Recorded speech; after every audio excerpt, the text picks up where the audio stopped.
So Jonathan sent me a list of your forms and workflows, the five that we're going to work on over the next month and a half or so together, with the hopes of having this out um, by the middle of February for those four or five. But there is some setup things that we need to do that will certainly impact how these forms and workflows interact.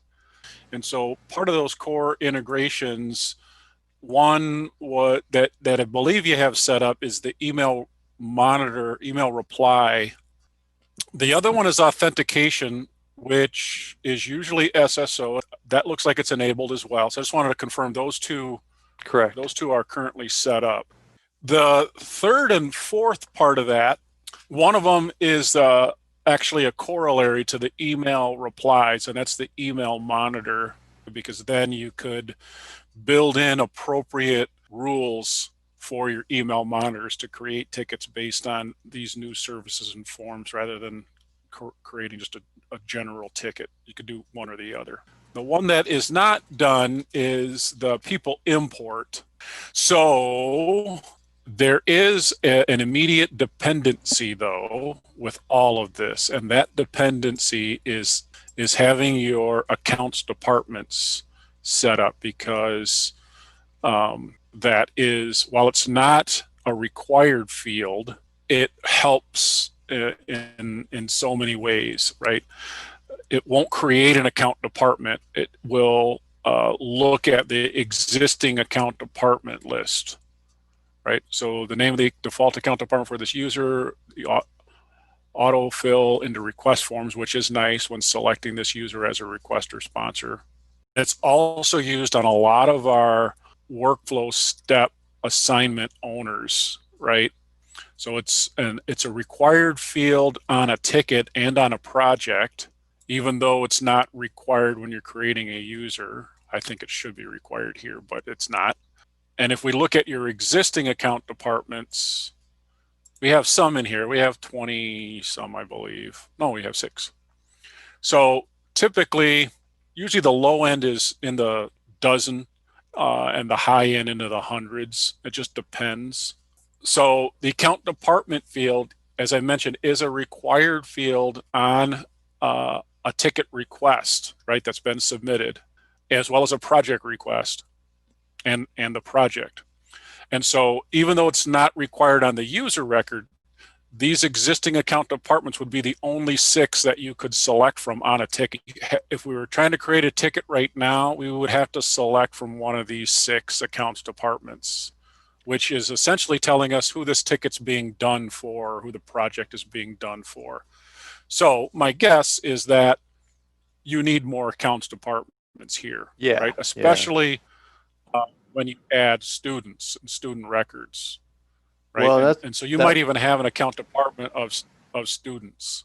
Well, again, where they come into play in 3 areas: on the ticket request, on a project request or project, as well as on the user record, right? So if I go back into your users and I select, let me pick on somebody here. On everybody's user record, there is a default account department, and this is a nice to have, right? This enterprise services is James's account department. So anytime James submits a ticket through the client portal, or if you were to submit a project request, it would match to your default account department. What's the benefit of using the parent field here? The parent field just gives you additional reporting capabilities. Okay. To me, sometimes the flatter the better, because this manager field on an account department can be leveraged in a workflow, and it doesn't matter if there's a parent relationship or not. It's going to look at this account department and send it to this manager here, or department manager. We'll see that coming up. So I think initially starting out more flat, not having so many parent-child relationships, is a good way to start. And then as you see that you might need sub account departments with the parent-child relationship, then build those out. But there's not a lot of info in here that's mandatory, right? There's city, state, zip, all of that. But the 2 things that are that are important, obviously, is the name and the manager. And then, of course, the manager's got to be a user, which we know right now we only have 28, so we might not have all managers in. Correct. We don't. All right. So I'll just save that one for a test. And if we had a quick list of your accounts departments with appropriate managers, if those managers are created, we'd want to fill those out while we're doing this. And so, as you could see, this would, if we had all the data ready to go, this would only take probably less than a half an hour to get 50 or 60 in here. There's also an import that's out there too, but it's probably more work to put the import together and run it than it would be to just manually do this real quickly here. So A quick question. Creating users, I noticed the password field is required, even though we're doing the single sign-on. What are we putting as the password? No, I don't know. Oh, yeah, I was like, it is. okay. It is. That works for me. I like it. It is required, and I think we've changed it. So I think it's 7 or 8 digits. And but man. once you create the user, then because you guys have single sign-on, it doesn't leverage that password. So then your SSO credentials allow that user in. So you don't have to memorize the password for that particular user, and you could always reset it. So I would just put in something like, I oftentimes use, whatever, Imperial 1, Imperial 2, Imperial 3. Is there a back door if we lose SSO? Oh, that's a good question. There is. So you don't have this SSO only turned on, which means that you as an admin can leverage your manual password and username to access the tool, right? But what would the link be? Because right now, if you type in that link, it directs you to Portal Guard. So if Portal Guard went down, that link would not work. So we would need an alternative link for signing in, wouldn't we? It would be your URL here. Alrighty, so I know we've been all over the place. I apologize. So people import. The second prong is application access. So the security role gives permissions, and then this gives application access. What are applications that are these that are part of your typically these are TD Next applications that people interact with, right? And for somebody with a technician license, they're just going to leverage these ones. The other ones are grayed out, right? They don't have access to project templates and portfolio planning and those that are typically part of the PMO or enterprise license. So the easy way is to just select all, and that'll check these blue boxes on all of them that they have access to.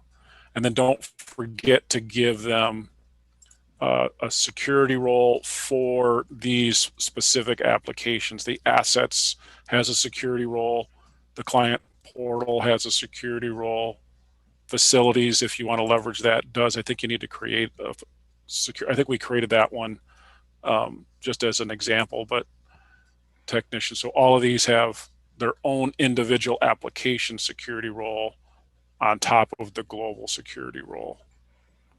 And then when you save that, then your user should be set up correctly and they should be able to access parts of the tool that they need to. And somebody like Steven, who you may not, no offense, Steven, you may not get an enterprise license, but should you need admin access to your ticketing application, like this, let's say, Steven, you work in the IT services ticketing application, I could give you just your technician security role for this application, but I could also make you an administrator of this application. And then you're just, if I did this on Stevens, he would have admin privileges just in this little application here, which would allow him to create forms and workflows and update a lot of things in the ticketing application, right? So that's where you can give somebody like a small little admin access without giving them the entire tool access over here like we have right now. Just an great. FYI. That's cool. Yeah. And then you're not burning an enterprise license to give somebody admin access to the entire tool, right? Awesome. Let's see how this all ties together. And so I'm going to spend a couple of minutes talking about one of the forms and workflows that Jonathan sent over to me. And I just started doing this, so it certainly needs to be polished up, right? And so where we're creating our forms and our workflow is inside the application itself. So in TD Admin, I'm in the IT services, which is your primary ticketing application. And then I created the form. It doesn't look exactly like the one that you sent, Jonathan. We're certainly not going to be able to match it exact for exact, but this is just a first kick at the cat. And I'll just preview this. This is what the requester would see in your client portal, right? And we'll circle back to that. So it'll auto populate the requester's name in here, right? And then their account department again is a mandatory field, which means if again this is a student and they have once you guys do your people import, if you're using like that generic student account department, it would auto-populate their account department for them. So these two they wouldn't have to fill out. And then we have the student ID, the birth date, address. There's a place for an attachment if one is needed, phone number, email address. And then down here, we're gonna have to get a little bit creative. And I have some questions on this. So the semester and year of current enrollment verification should include fall, spring, summer, winter. And then there were blanks for years. Are people asking for enrollment verification for like years and years ago? So those dates would be, we need those dates to go back 50 years. I think that'll stay, that could be fine, the fall, spring, summer, and winter, because we know it's the current one or the one coming up. We're not going to do anything backwards. You don't need the year at all then, Vicki? No, I think we can work without it. Yay. Okay, cool. Well, that helps from, and the reason I say yay is because if you guys put in a specific year, then it's not a dynamic form that's auto going to change when the year changes. We'd have to come in here and manually tweak this form or create a new one. For the next year. Anything previous, they can request a transcript or an unofficial transcript, and that'll give them their verification. This was normally only for current, like a lot of the students use it for childcare or for work or insurance. They want to make sure that they're currently enrolled, and that's what we're verifying. Okay, sounds good. I got a couple things in here that I want to clean up first before we activate this form and push it through. But there's other things on here that we could leverage. Some of the settings on here, we probably want this one pinned. The preview button, and I'm just showing you guys this is what I'm using to build this out for you. The preview shows what it's going to look like for both the student filling it out. When this picks back up here, I don't know why it's taking so long to, give me just a second. So the client portal button here is showing us what this looks like for the student. The TD Next button shows what it looks like for the technician. The services tells us what service this is part of, and I created a generic verification of enrollment service. We'll look at this in total on Friday as it looks like from the student perspective when I clean a couple of things up here. And then permissions, you can permission this form to be able to allow certain groups to leverage this. And this is where you might only want students to have access to this particular service. We can permission it at the service level too. So just a couple of things I want to clean up on the form itself. The workflow is what I wanted to walk through, because that is going to leverage some of these account departments and relationships based on there. So this is a real simple workflow based on what Jonathan had sent me. And I'm not saying this is 100% accurate, but so the first step in here would be an approval step by the admissions and records department. And we'll talk about that in a moment. We'll just walk through the flow. So if it gets rejected, then according to that workflow, somebody would have to update the student personal file, and that would be typically a task step. Once that is done, then it would send out a rejection notification to the student telling them why it was rejected. And then the workflow would say overall rejected, and then the ticket itself could be closed out by the technician, and there could still be further communications with the student at that level too, but in the workflow portion of it would be done. Let's assume it's approved, and then a student notification of completion would get sent out, and then essentially the last step here would be to send the student. I have to go back to that workflow. Send the student verification, so they're physically sending it, either holding it for the student to come pick up based on their answer, or mailing it to the address that they said to mail it to. So let me go into a couple of these and just walk you through some of the capabilities here and how we can leverage who's doing what, which is the help that I would need to build this. So this very first step is somebody or some group in the admissions and records department needs to provide an approval, right? For now, I had just put James in here, but we can, this first approver field here can be individual names or groups that we put in here, right? Based on our selection over here. So this is all of our existing people that are part of your user database. And these are all individuals. Or we could leverage roles, and that's where these relationships start to come in, right? So the requester's manager, which is going to leverage the department manager on the requester's user record. So that's where that field becomes very useful. And we can see that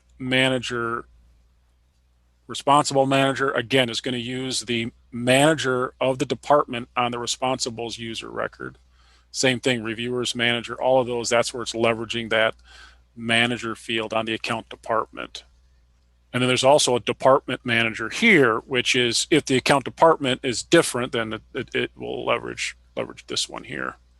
So a lot of these steps will leverage roles that have relationships based on the people in there, right? Because we want, when somebody submits a ticket, we want it to go to their manager potentially for approval, and so on and so forth. And every requester could be different. So it's going to read the manager field on the account department. That's where kind of the rubber meets the road. So the question is, on this particular step, admissions and records approval, who in admissions and records would actually be doing this step and approving it? And I'm trying to see. So we work in alpha order. So that is a workflow for technicians. There's 3 of them: Cynthia Moran, Edgar Lara, and Isabel Contreras.